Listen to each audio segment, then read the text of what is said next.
guys, so it's Simba day with my classmates and then kakaligo ko lang, so late na ako nag-intro kasi nga mas inuna akong maligo and ayun, mag-aasikaso na ako kasi anong oras na guys. A few moments later. I'm done. Nagbihis na ako. Here's my OOTD. Sorry po. Ano ba? Tumayo ka. Hindi ako natutuwa. Tumayo ka, leche.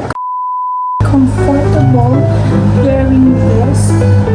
So I might change this. So you guys put my option number 2.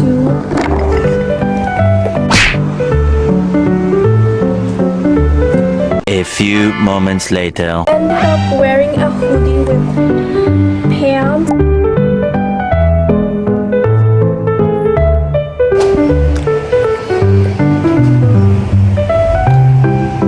Doon na sila guys. Sino ipes? Kasama nila.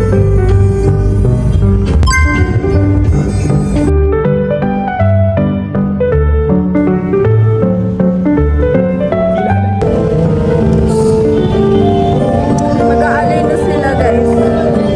Napakabait, mag-aalay siya. Magbibigay ka be.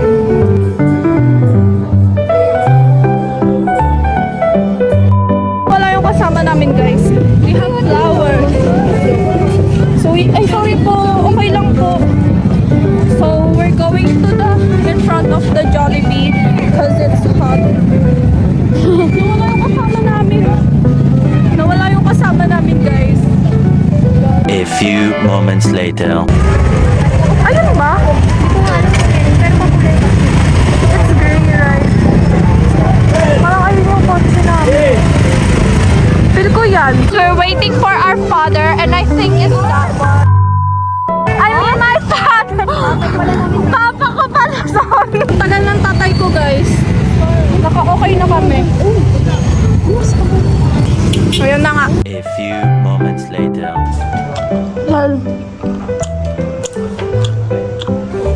Hey guys, so ngayon is mag-outro na ako and then magkikwento lang ako ng very slight sa mga parts na hindi ko na-videohan.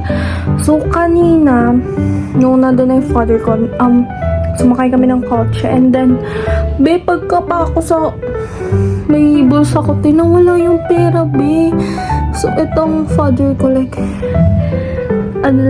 low-key, like, sinarawanan niya ako kasi 150 yun, like, diba, sabi niya, sayang na yung pera, tapos gano'n siya, and nasa likod kasi mga kaklase ko, so, yun ang sinabi niya, and then, thanks to my classmate, nilibre niya ako, guys, ng Jollibee. Oh my gosh, talaga. So, yun lang, guys. Thank you so much for watching. Bye!